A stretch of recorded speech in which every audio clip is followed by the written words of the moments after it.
Aku tidak akan pernah melupakan malam itu.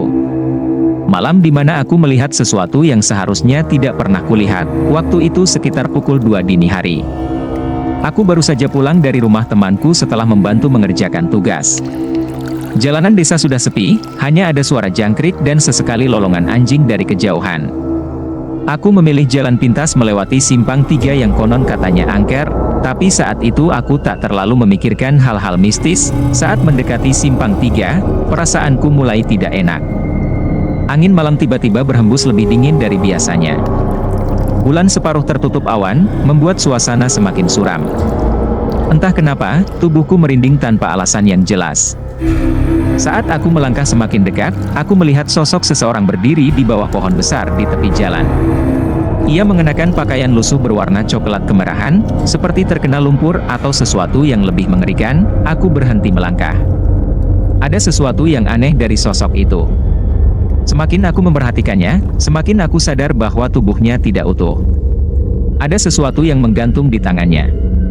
Sesuatu yang membuat perutku terasa mual dan jantungku berdetak semakin kencang. Ia menenteng kepalanya sendiri. Mataku membelalak. Kepala itu, matanya masih terbuka. Wajahnya pucat, dengan darah mengering di lehernya yang terputus. Seolah menyadari kehadiranku, kepala itu perlahan bergerak, matanya beralih menatap langsung ke arahku. Bibirnya menyeringai lebar, aku ingin berlari, tapi tubuhku kaku. Suara tawa pelan mulai terdengar, awalnya samar, lalu semakin jelas. Tawa yang keluar dari kepala yang digenggam tangan itu, "Kenapa kau melihatku?" Suara serak itu terdengar di telingaku, meskipun mulutnya hampir tidak bergerak, lututku hampir lemas, tapi aku memaksa diriku mundur perlahan.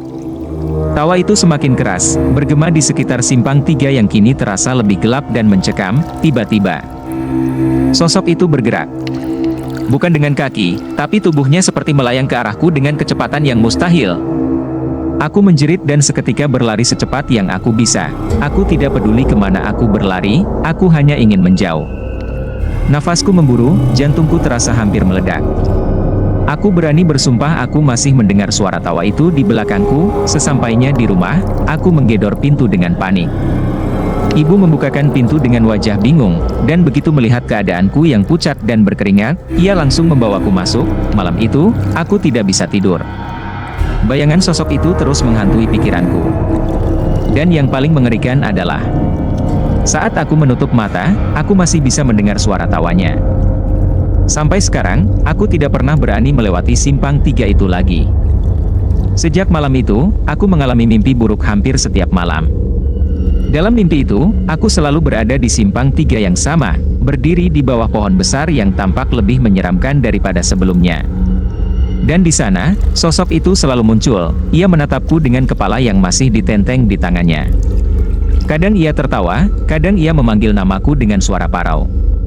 Setiap kali aku mencoba lari, kakiku terasa berat seperti diikat rantai.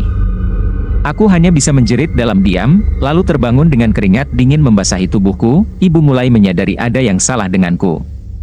Mataku sering sembab karena kurang tidur, tubuhku lemas, dan aku sering melamun tanpa sadar. Aku pun akhirnya menceritakan kejadian malam itu kepadanya. Wajah ibu langsung berubah pucat. Ia terdiam sejenak, lalu berkata dengan suara pelan, "Aku sudah pernah memperingatkanmu untuk tidak melewati simpang 3 itu malam-malam." Aku terkejut. "Kenapa, Bu? Apa ibu tahu sesuatu?" Ibu menghela napas panjang sebelum akhirnya bercerita. "Dulu, ada seorang pria yang tinggal di desa kami. Ia dikenal sebagai seorang preman yang suka membuat onar. Suatu malam, ia terlibat perkelahian dengan seseorang di dekat simpang 3 itu. Tidak ada yang tahu pasti bagaimana awalnya, tapi keesokan paginya, warga menemukan tubuh pria itu tergeletak di bawah pohon besar. Tanpa kepala, kepalanya tidak pernah ditemukan. Sejak saat itu, simpang 3 tersebut dikenal angker. Beberapa orang pernah mengaku melihat sosok pria tanpa kepala berdiri di sana, kadang tertawa, kadang menangis. Ada juga yang mendengar suara langkah kaki tanpa wujud yang terlihat. Mendengar cerita itu, bulu kuduku langsung berdiri. Aku semakin yakin bahwa yang kulihat malam itu bukanlah sekadar halusinasi. Ibu akhirnya membawa aku ke seorang tetua desa yang dikenal memiliki kemampuan supranatural. Kakek tua itu menatapku lama sebelum berkata, "Dia sudah mengikutimu."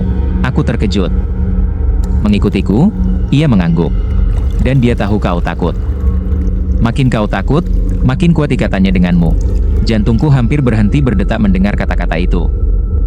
Kakek itu kemudian membacakan doa-doa sambil mengelilingi tubuhku dengan asap dupa. Aku tidak tahu apa yang sebenarnya ia lakukan, tapi tiba-tiba tubuhku terasa panas dan berat.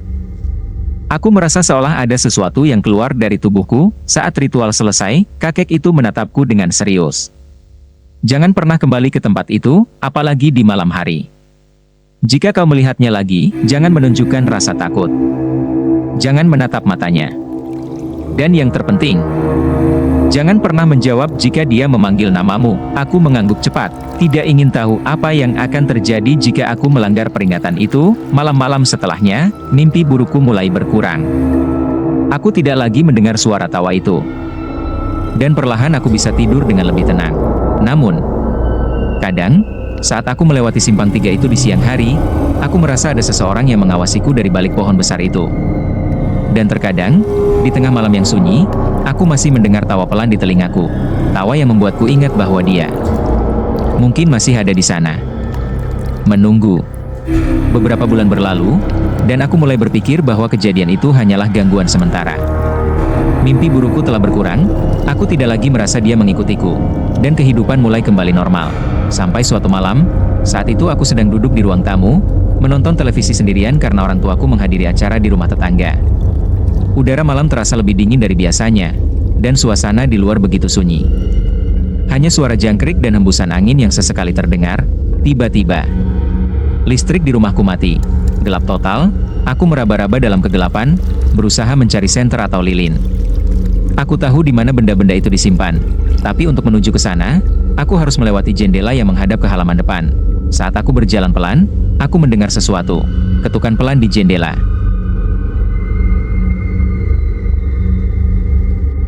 Jantungku langsung berdetak kencang. Aku berdiri kaku, tidak berani bergerak. Dalam hati aku berharap itu hanya suara angin, atau mungkin suara ranting yang jatuh mengenai kaca. Namun, ketukan itu terdengar lagi. Kali ini lebih jelas. Lebih keras, aku menelan ludah dan perlahan menoleh ke arah jendela. Walaupun gelap, aku bisa melihat bayangan samar seseorang berdiri di luar. Sosok itu tinggi, kurus, dan ada sesuatu yang dipegangnya. Dadaku langsung sesak. Itu dia, bayangan itu berdiri diam, tidak bergerak. Aku bisa merasakan tatapan dingin menusuk dari luar jendela. Aku ingat peringatan dari kakek tua itu, jangan menatap matanya. Jangan menunjukkan rasa takut. Aku memejamkan mata. Berusaha mengatur napasku. Aku tidak boleh panik. Aku tidak boleh menunjukkan ketakutan. Tapi tubuhku gemetar hebat, lalu, terdengar sesuatu yang membuatku hampir pingsan. Suara serak itu berbisik di telingaku, "Kau masih mengingatku?" Aku ingin menjerit, tapi suaraku tercekat. Padahal aku tahu pasti bahwa suara itu tidak berasal dari luar jendela, melainkan dari belakangku. Aku tidak bisa bergerak. Napasku semakin memburu. Jantungku seperti akan meledak. Aku berusaha menguatkan diri, mencoba mengingat nasihat kakek tua itu. Aku tidak boleh menjawab.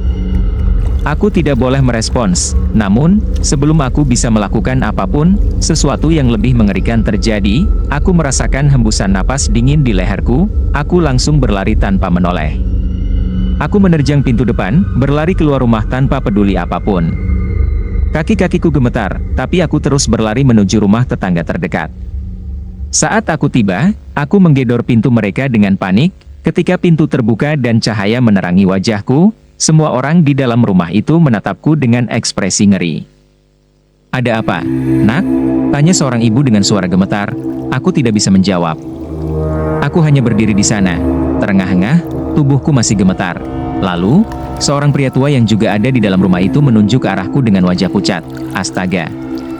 Lihat di belakangnya. Semua orang mundur ketakutan. Aku langsung menoleh dengan tubuh gemetar, di bayangan yang dipantulkan oleh cahaya lampu. Aku melihat sesuatu berdiri di belakangku. Sosok itu, dengan kepala yang masih digenggam di tangannya.